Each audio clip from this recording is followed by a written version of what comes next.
सभापति महोदय, अब मैं आर्थिक मामलों पर आना चाहता हूं। मैं अधिक समय नहीं लूंगा। इस बात को सभी स्वीकार करेंगे कि तीव्र गति से हमारी आर्थिक प्रगति हो, इसका प्रबंध किया जाना चाहिए। इसके लिए ऐसा वातावरण बनाने की आवश्यकता है जिससे उत्पादन बढ़ सके, वितरण में समानता आ सके और उपभोग में संयम से काम लिया जा सके। हर बजट को और हर कर प्रस्ताव को इसी कसौटी पर कसा जाएगा तथा क्या उससे उत्पादन बढ़ता है, क्या वितरण में समानता आती है, और तीसरी बात यह है कि क्या हम देश में ऐसा वातावरण बना सकते हैं कि लोग कितना कमाते हैं उतना खर्च न करें, उसमें से बचाए और उसे राष्ट्र की समृद्धि में लगाए। अगर इस कसौटी पर सरकार की आर्थिक नीतियां कसी जाए तो मुझे लगता है कि उनमें पर्याप्त सुधार की गुंजाइश है। मैं वित्त मंत्री की कठिनाई को समझ सकता हूं। विकास की आवश्यकता अधिक धन की मांग करती है। राज्य सरकारें अधिक कर लगाने के लिए तैयार नहीं है। वे केंद्र से कर्जा लेकर अपना काम चलाना चाहती है। वहां कोई वित्तीय अनुशासन नहीं है।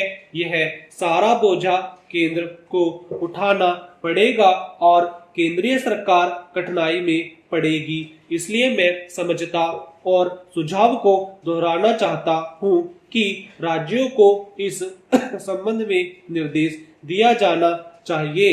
संविधान के अंतर्गत केंद्र इन राज्यों को निर्देश दे सकता है कि वह अपने साधनों के अंतर्गत अपने खर्चे को चलाए।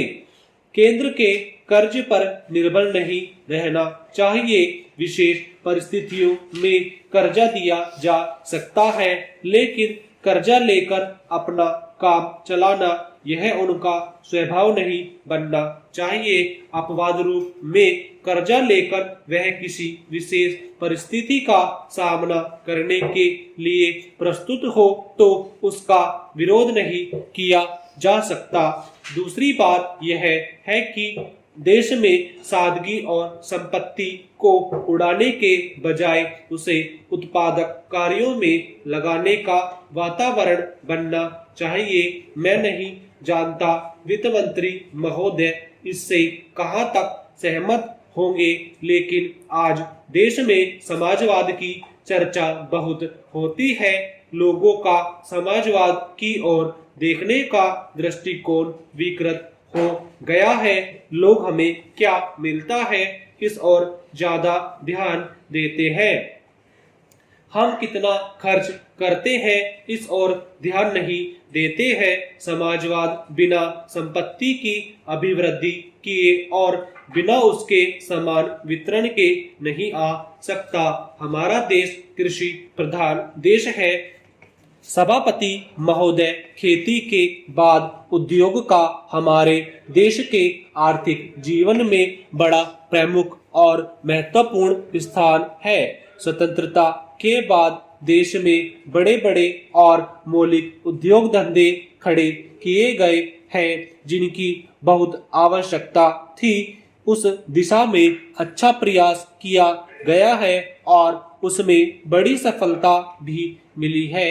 लेकिन जहां बड़े बड़े उद्योग धंधे खड़े हुए वहां छोटे छोटे उद्योग धंधों की, विशेष रूप से उन उद्योग धंधों की जो देश में परंपरा से चले आ रहे थे, बड़ी अपेक्षा हुई। बहुत से उद्योग धंधे अपने पुराने ढंग से चले आ रहे हैं।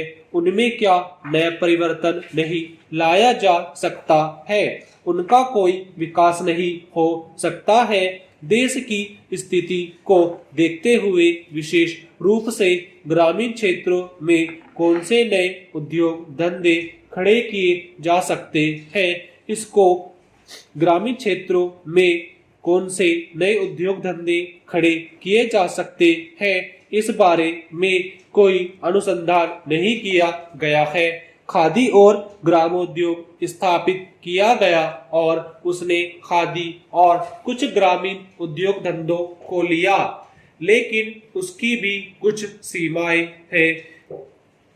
बहुत से उद्योग धंधे ऐसे हैं जिनको प्रोत्साहन दिया जाना चाहिए था, लेकिन प्रोत्साहन देना तो दूर रहा, ऐसी नीति अपनाई गई कि उनके काम में बाधा पैदा हुई और उनमें बहुत से टूट गए।